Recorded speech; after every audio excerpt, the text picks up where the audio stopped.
ونستعينه ونستغفره ونؤمن به ونتوكل عليه ونعوذ بالله من شرور أنفسنا ومن سيئات أعمالنا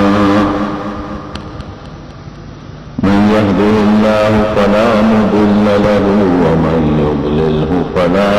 هادي له ونشهد أن لا إله إلا الله وحده لا شريك له ونشهد أن سيدنا وحبيبنا وشفيعنا وسندنا ورحمتنا ومولانا محمدا عبده ورسوله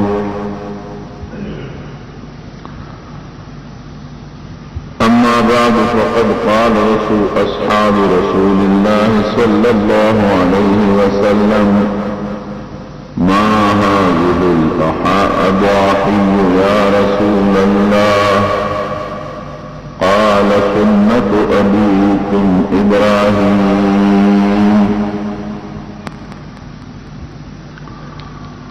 راتلين کے میاشت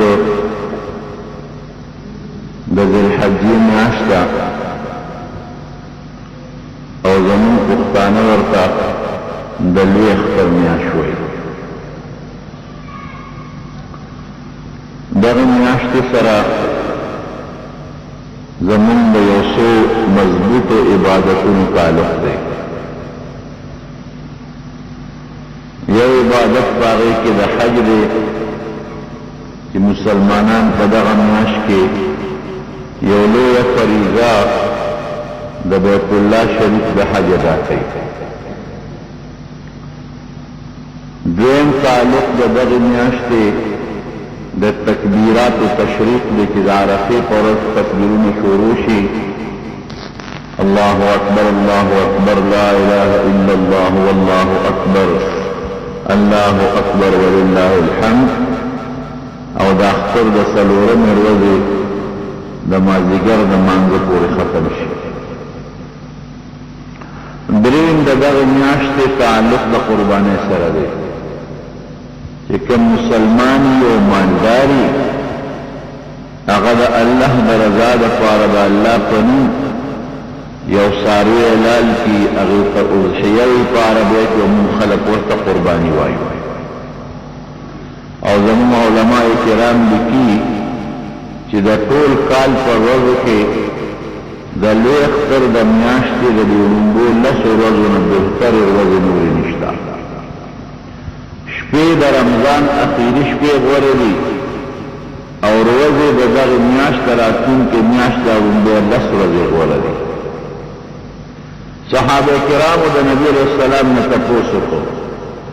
ما هذه الاضاحي یا رسول الله دا الله رسوله مونږ چې دا کومې قربانۍ کوو او دا ګډان او چیري او ذبحې کوو دا څه شی دی نبی علیہ السلام ورته فرمایل سنت ابیکم ابراهیم دا ستاسو د نیکه د ابراهیم علیہ السلام طریقه ده در حقیقت ابراهیم علیہ السلام په پیغمبرانو کې یو ډېر جلیل القدر او د لوی درجې پیغمبر تیر شوی دی د نبی علیہ السلام مبارک نیکه او د اسلام او د ایمان او د دین په خاطر ټول پیغمبرانو د خپل مناسبت سره ډېر سختۍ برداشت کړي دي قربانۍ کړي دي خو د ابراهیم علیه السلام د قربانۍ ته چې سړی وګوري نو سړی حیران شي اور کې وغورځولی شو د وطن نه راوښتلی شو او عراق کی چکم بابل خار وہ اصل دغه خار باشنده و نمرود سره مقابله شو نمرود ته پته ولګېده چې یاره دې ما اور کې وغورځو الله اور په ده باندې هغه معتدل که ګل ګلزار شو اوس بله چاره نشته زما د ده د وجلو دپاره ښه دا ده چې د دې وطن نه وباسم نو نو حضرت ابراهیم علیہ السلام د عراق د بابل ښار نه خپل هجرت شروع. یو ښار د حران ورته وایي، نوم دی هغې ته لاړ. دا د فرات دریاب په غاړه یو لوی ښار دی او د نوح علیه السلام د طوفان نه پس لومړی دا ښار آباد شوی. هلته خپل دعوت و تبلیغ وکړو. د هغې نه پس نیغ راپورې ورته موجوده چې کوم بیت المقدس دی دې ښار ته راغی. دلته آبادي و، مسلمانان خلق پکې آباد شوي وو. هلته خلکو ته دعوت و تبلیغ کوو، په ښار ښار به ګرځېده او الله ته او د الله دین ته به خلک بلل. ملګري ورسره څوک دي؟ یو ورسره د خپل پیر لور د حضرت ساره رضی الله تعالی عنها چې په هغې د بیا نکاح وتړله. یو ورسره د سره زوی دی حضرت لوط علیه السلام، رواره دی لوط علیه السلام. دا دوه ورسره ملګري دي او اولاد نشته، بچی نشته او عمر یې 15 یا کاله د 15 او یو کال په عمر کې د خپل وطن نه هجرت شروع، بوډا سپینګیر. نو فلسطین کې موجوده فلسطین شام په دې علاقو کې وګرځېد او خلکو ته دعوت د دین ورکړ چې الله یو د شرک مه کوئ. لاړ مصر ته، غټ ښار و مصر، چې دې مصر کې به زه خلکو ته دعوت ورکړم که دا خلک مسلمانان شي. هغه وخت کې د مصر چې کوم بادشاه سنان د هغه نوم و، د مصر بادشاه ته به فرعون وی. نو هغه زمانه کې چې کوم بادشاه سنان اپې خبر شو چې یو سړی راغلی دی او خپلو پولیسوالا او عسکریانو ورته ووایي چې ډېره خشته ښکلې ښځه ده ورسره. واقعي حضرت ساره رضی الله تعالی عنها الله ډېره زیاته خشته او ښکلې پیدا کړې وه، خوبصورته ښځه وه. نو او دا بادشاه ظالم بادشاه او د ښځو شوقي بادشاه چې هغه ته پته ولګېده چې زمونږ د علاقې ته یو سړی راغلی دی او خشته ښکلې ښځه م ورسره ده. نو دا دواړه ګرفتار کړل، حکم یې وکړ چې دا جیل کې واچوي ګرفتار. چې دواړه یې څنګه ګرفتار کړل نو هغه خپلو پولیسوالو ته یې حکم وکړ چې دا ښځه ته ماله راوړئ. طریقه به یې دا وه چې که دا ښځه خاوند به نو خاوند به یې وله وجه او که رور او خور به نو بیا به دا ښځه خو چې ونیوه خو رور ته به یې وله غږ نه کوه. ځکه واده کړې ښځه خو خاوند نشي برداشت کولی چې ما نه دې بل څوک والي، نو خاوند به یې وله مړ کړ. او ناواده کړې ښځه چې وه هغه هم اغېشته بوتله به یې زه یاره رور به یې وایي چې هسې به یم چاته په نکاح کوم د دې بادشاه صحیح دی. حضرت ابراهیم علیه السلام ته پته ولګېده چې دا خو ډېر ظالم بادشاه دی او پلید دی او د خواهشاتو تابع دی او خدایه دا څه په مصیبت راوړېدم. وطن نه راووتم، مور او پلار پاتې شو او اوس پېغله چې ښځه را سره ده دا خو اور کې وغورځولی شم، هغې نه خدایه تا بچ کړم، دا به څه کېږي. ښځې ته یې ویې ښځې یو چل خو کوو، وی ته که دې بادشاه له ورغلې نو ته ورته داسې مه وایه چې دا زما خاوند دی. ګوره ما ورته ټیک ته ته زما ښځه او زه ستا خاوند یم، خو ما ورته دواړه مسلمانان درونه او خور یو. په مخ د ځمکه زما او ستا نه بل مسلمان نشته، زه مسلمان یم او ته مسلمان یې. نو مسلمان سړی د مسلمانې ښځې ورور وي. ته ټیک ته زما ښځه یې خو د دین او د مسلمانۍ په بنیاد د ستا ورور یې نو ته مې خور یې. نو که بادشاه د نه تپوس وکړي نو ته هم دقسې ورته ووایه چې دا زما ورور دی. او هلته الله نه سوال کوي یا خدایه د مظلومانو د بې کسو مل ته بل څوک نشته. دا حقیقت چې څوک منډه وایي او څوک په تکلیف او سختي تېروي نو دی به الله له منډه وایي. بې د الله نه بل اسره شته دی. کشتی چې غرقېږي بې اختیاره خلک وایي یا الله. موټر او ډرایور چې کلم ګاډي جنګيږي بے اختیار دخلې نخیږي یا الله نو خدای د بے کسو او مظلومانو مل او اسره پروردگار ته د مسافر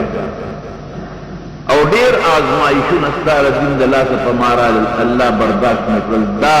تکلیف د برداشت کېدو قابل نه دی زه پیغمبر سودا زما بیبي دا او یو پلیت ظالم دا زمانه بوتلا الله ته زمانه نو رب العالمین ته چې د زړه د اخلاص نه چغه ویل قبل زمونږ دا چغه ډول نه دي مونږ د خلې نه وایو د دعاګانو یو سلسله مې یاد کړې ده په پیګل نه چې دا منسو یو سمونه ګوتم لا ګولې دا وغوړ الله نه دعا کوي الله به قبول چې څنګه خدای بوتله او بادشاہ خپل کوټې ته دننه کړو در جرندې ورپسې دننه نه واله او خو پورا په ګناه قادر شو نو حضرت ساری بادشاہ ته وی چې ګورا ما ته اوسه پورې چې ته پردي سړي لاس نه جام تو بادشاہ ستا پر آیت کې د دنیا خدي څه چې کې کول شي مهرباني سما ما نه نن خو ته زما دغه نشانه څنګه چې ته پرېږه چې څنګه د لاس ورنږدې کو د لاس د ورونه مخکې الله هغه بادشاہ لاسونو سپیشل په ځمکه پرېوت فالج پټک لاسونه هم شل شو خپې هم شلې شوې پوه شو بادشاہ چې دا ښځه خو هر څوک کې ده خدا خو نیک او ولیه ښځه ده د الله نیکه مسلمانه بنده معلومیږي فوراً یې درخواست وکړ بس زه تا ته اسم نه ویم زما له طرف نه ته محفوظ او لېږم د خپل رور لا خو ته مهرباني وکړه دعا وکړه چې ما واپس الله جوړ ښځه بیا هم الحمدلله ولا پیغمبر بیبي وه وی ښځه ما معاف کړې دې ټیک شو جوړ شو چې جوړ شو دوباره بیا قصد وکړه چې زه لاس ور واچوم زه راشه دا خو یو بیماري و ټیک شوم انسان ته چې تکلیف راشي او الله یاد شي نو چې بیا دې برابر شي نو بیا غار صحیح دا خو اتفاقی بیماری و جوړ شي کې دا ښځو څه دي خو چې بیا لاس وروړه نو بیا عمقه چل پې رب العالمین بیا لاسونه او پې فالجو والې په دا ځمکه پرېوته چې څنګه پرېوته بیا درخواست وکړه پوه شو چې دا خو دې ځل معامله عمقه ده ما خو یې اتفاقي څه لاندې شوې ده دا خو همغه معامله ده ما ته معافي وکړه او تا ته څه نه ویل اخو الحمدلله ښځه بیا فورا معاف کړه چې معاف یې کړې بیا ټیک شو په درېیم ځل بیا قصد وکړه چې بیا قصد وکړه بیا همغه چل پې وکړو په درېیم ځل بیا درخواست وکړه چې با دوه ځله خو دې بیا ما معاف کړې بس دې ځل له به زه هېڅ هم نه ویم مکمل زما له طرف نه تا ته اجازت چې ځه اوس دعا وکړه معاف یې وکړه بیا دې ټیک شو چې ټیک شو تپوس یې ترې وکړې بس زه راته راځم تا به زما کوم غږ درته یسوس الله ته وی زما خاوند ابراهیم نوم دی د الله پیغمبر دی دلته څه کوې دلته راځي د الله د دین د اشاعت او د الله د ایمان د خورولو او د خلق د دین ته د بللو د تبلیغ لازم عراق نه څنګه ووته د کوم ځای دی عراق هلته نه څوک ټوله قصې ورته وکړه اور کې مې خاوند واچولی شو الله پې اور ګلې ګلزار کړه هغې نه راووته خاندان هم څه دی کوم خاندان سره تعلق لري موږ سامیان یو د نوح علیه السلام چې کوم سام ابن نوح دی د هغه اولاد دي سامیان او دا بادشاہ کنان هم د دغې قوم سره یم سامي نسل او خاندان نه دواړه یو نسب چې و شجره دواړه یو بل سره په نسب کې برابر ښه تاسو خو زما خاندان والا زموږ ستاسو شجره نسب خو سام ابن نوح ته رسي تم سامی النسل خاوند سامی النسل او زم سامی النسل یو خاندان او یو رشته ده ما او زه تاسو له یو تحفه درکوم پوه شو چې دا خو د الله برګزیده پیغمبر دی چې نمرود د مقابله او نکړې شوه او اخر دې ته مجبور شو چې د وطن نه بار راووسته اور دې ونه سوځاو او د الله پیغمبر دی او د اعمال چې درې حرکت وکړل خطرناک دې حرکت نه دا ښځه الله محفوظ کړه د الله لویه ولیه ده او خاوند یې د الله لوی ولی یو تحفه دله درکوم څه تحفه راکړې خپله لورې ورته هدیه کړه بادشاه سنان بادشاہ خپل لور ورته په تحفو په هدیه کې پیش کړه زما لور دا ما تعالی خدمت ته الته ابراهیم علیه السلام اون ربنا سوال کړی دی الله ذل جلال ټول پردې ختم کړي نظاره مخامخ ویني لکه دغه چې په کمپیوټر کې یا په ټلویزیون یا په کیمرو کې نه کې شي وسختاري الله الته پردې ختم کړي پیغمبر دا کوم کشف کیږي دا پردې ختم جو دا کوټو ته مخامخ کاری ولی د خزه ورته اوموي چې سړی ما ته چا ګوتم نه دی راوړي د خاوند لکه بیا هغه پریشانی په پیدا کیږي چې زړه ته دو نام سره نشي چې په خپل الله ورته ارسو کوي او په خپل ویني چې ما خزه د دشمن د کید او د مکر او د فریب نه رب العالمین بچو ساتي خدای چې څنګه رااله وی سړی الله ډېر وی فضل په ما باندې وکړ وی خزه ارسو مې په خپل سترګو لیدې دي ما تخپل فتوی مکوا ما دما جاما تا جاما رب العالمین پاک ساتل او دا ما ته پتو لګی دا بادشاہ دا نور ما تراکل خدمت لپاره چې دا بستا خدمت دی ډیر مې مخیا ورته بادشاہ ځان سره سموده اوسو ډیر مالی ولا ورته ډیر دولت او ډیر عزت ولا ورته چې تندل تما تر پاتې شه او خیر ابراهیم علیه السلام دې چې نه واپس زم بیت المقدس تا او ما ته دا هغه زیر الله طرف نه حکم دی الته دا الله یو کور بجوړو الته منتقل شو بی بی هاجر راوست د یوې ښځې اولاد نشته نه ده او بیا په دغه هاجر نکاح متړله نه د مشرې ښځې اولاد شته او نه د دویمې ښځې اولاد شته نو ښځې چې اولاد نه خپئ یوه ښځه ده زما اولاد نشته او د دې بلې اولاد نشته الله نه سوال وکړه چې الله مونږ له بچی راکړي حضرت ابراهیم علیه السلام الله ته سوال وکړ چې سوال وکړه قسمت ته ګوره د دویمې ښځې په لومړي کال رب العالمین اولاد پیدا کړي د بیبي هاجرې دغه وخت کې د ابراهیم علیه السلام عمر شپږ اتیا کاله چې دا لومړی بچی اسماعیل علیه السلام الله ورکړ بچی چې کله پیدا شو اتفاقا د بنو یو بل سره جګړې جوړې بنه بن کم